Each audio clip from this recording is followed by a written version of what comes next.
더불어민주당이 오늘 자체적으로 추가 경정 예산안 추경을 발표를 했습니다. 35조 원.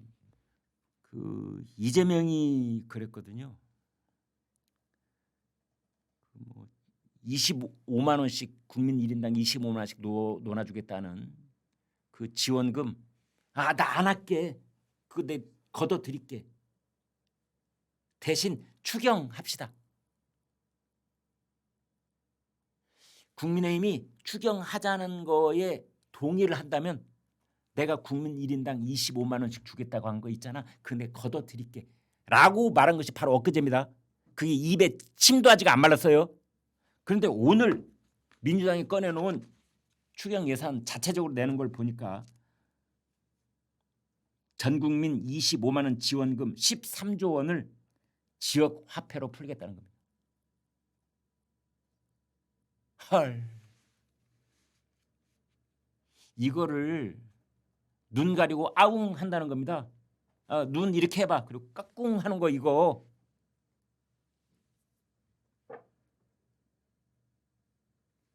그리고 지방정부가 발행하는 지역 화폐의 2조 원.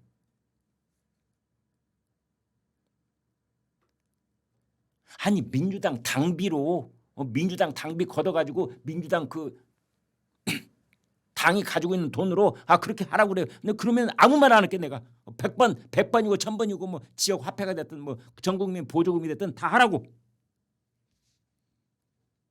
그러나 국민 생급으로 할 생각이면 손끝 하나 대지 말라.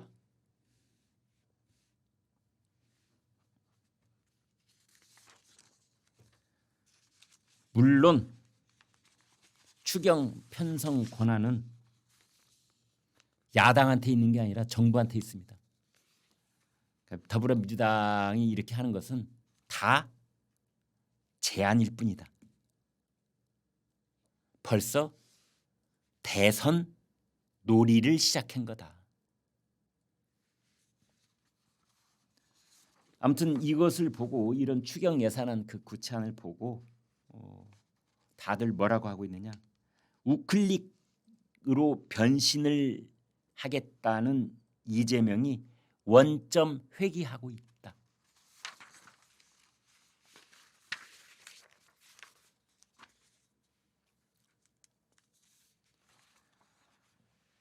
오늘 아침에 야권의 원로 정치인이죠. 유인태 전 국회 사무총장.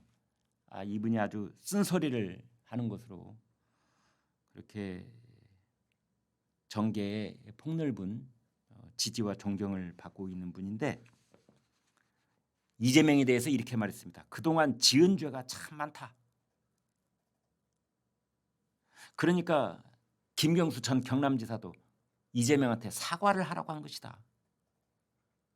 지난 총선 과정에서 이재명이 얼마나 모질었냐. 이재명이 업보가 많이 쌓였는데 어찌됐든 다 끌어안아야 되지 않겠느냐. 그리고 최근에 이재명이 뭐 실용주의가 어쩌고 저쩌고 얘기하고 있는데 워낙 신뢰를 잃었지 않느냐. 그리고 비호감도가 제일 높은 정치인이 아니냐. 원래 윤석열 대통령과 엇빛은 했는데 윤 대통령은 저렇게 됐는데 이제 이재명 혼자 독보적인 비호감 정치인이 된 것이다. 그리고 이제 이재명이 비명계 끌어안기 일의 일환으로 오늘 김경수 전 지사를 만난다 지금 그렇게 되어 있습니다. 그것에 대해서 뭐라고 하느냐. 지금 누구를 만나고 하는 것 자체가 그리고 정책을 어떻게 바꾸고 하는 것 무슨 얘기를 해도 결국은 무신분립이라고. 신뢰가 없으면 무신, 분립 아무것도 성사될 수 없다. 단시간에 그 신뢰가 회복될런지 모르겠다. 지금부터 1년 1개월 전에 13개월 전에 작년 1월 달이죠. 부산 강서구 가덕도 거의 공항 부지 전망대에서 설명을 듣고 이동하던 이재명 대표의 왼쪽 목을 칼로 찌른 혐의로 구속 기소가 됐던 올해 68살 내일 모레면 70이네요. 이 김모 씨 대법원 확정 판결이 있었습니다. 징역 15년. 대법원 2부 주심 오경미 대법관 살인 미수 공직선거법 위반 혐의.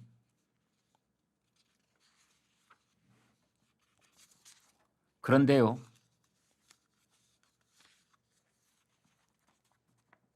참 지내놓고 보니까 이제 이런 그 대통령이 비상계엄을 선포했을 때의 워딩하고 좀 비슷한 부분이 있는데, 당시 검찰은 뭐라고 했느냐?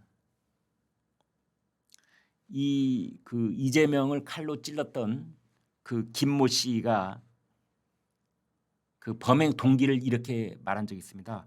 북한을 추종해서 대한민국을 혼란과 분열에 빠뜨리려는 종북 세력을 주도하는 정치인. 이어서 내가 이재명한테 칼침을 놓은 것이다 라고 말한 적이 있거든요. 그것이 기억이 납니다. 아무튼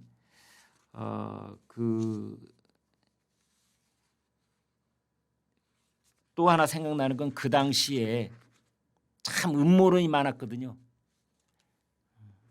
이 사람 배후에 보수 세력이 있다. 그 음모론이 한동안 기승을 부렸었는데 결국은 배후가 있는 건 아니고 단독 범행이었던 것으로 이제 대법원 확정 판결이 났고, 그 사건이 남겨놓은 것은 이재명의 헬기 이송 특혜. 민간인은 꿈에도 상상할 수 없었던 그 헬기 이송 특혜만 남았습니다. 아무튼 오늘 말씀드린 것 중에서 여러분 지금 이제 큰 줄거리에서 봤을 때 오늘 그 윤석열 대통령 헌법재판소 탄핵 심판 변론이 오늘로 끝날지 아니면 다음 주 화요일인 2월 18일에 한 번 더 있다 뭐 이런 얘기도 있는데, 최종적으로 확정되는 거는 이제 나중에 확인해 보실 수 있겠습니다만, 홍장원이 박지원 의원을 통해서 중간에 뭐 다리를 하나 건너기는 했다고 합니다만, 아무튼 7차례에 걸쳐서 인사청탁을 했다는 것 하나 하고, 그다음에 홍장원이 12월 4일 날 받아 적었다는 그 메모, 이거는 12월 3일 날 받아 적었다는 메모, 이거는 하나에서 10까지 모두가 거짓 투성이었다라는 건데, 그 홍장원은 그 당시에, 그러니까 이 12월 3일, 4일, 5일, 6일 뭐 이 당시에 신상범 정보위원장하고도 전화를 했었고, 박선원에게 메모 메시지를 전한 바 있고, 김태효 용산 대통령실 안보실 차장에게 대통령이 무릎 꿇고 사과해야 된다 이런 말도 한 적이 있었고, 또 결정적으로는 당시 국민의힘 한동훈 대표에게 저희 그 두시엔 김광일의 이 패널로 한번 나오신 바 있는 김종혁 전 최고위원, 그 홍장원하고 마포고등학교 동창이랍니다. 그래서 그쪽을 통해서 김종혁 최고위원을 통해서 이 한동훈한테 그게 뭐 체포조 명단 속에 당신 이름이 있다더라 이런 얘기가 전달이 된 것 아니냐라고 하는데, 지금 김종혁 최고위원이 이걸 이제 확인해 준 바는 없습니다만 다들 그렇게 뭐 짐작은 하고 있는 그런 상황이 또 하나 있습니다. 그다음에 이병기 전 대통령 비서실장, 민병환 전 국정원 2차장 등등하고 숨가쁘게 전화 연락을 주고받았다라는 것이 또 확인되고 있습니다. 홍장원 이 사람이 국정원 차장이었는지, 절반 이상이 정치인이었는지, 정치 음모 거간꾼이었는지 심히 의심되는 그런 대목들이 지금 하나씩 햇볕 아래 드러나고 있는 건데요. 아무튼 오늘 조태용 국정원장이 헌법재판소에서 밝힌 충격적인 증언에 의해서 윤석열 대통령 탄핵 소추 발의 표결 심판에 이르는 그 모든 과정이 심각하게 오염된 상태로 빠지고 말았다라는 말씀까지 드리도록 하겠습니다. 네, 오늘 순서 여기에서 마치도록 하겠습니다. 여러분 대단히 감사합니다. 저는 내일 오후 2시에 돌아오겠습니다.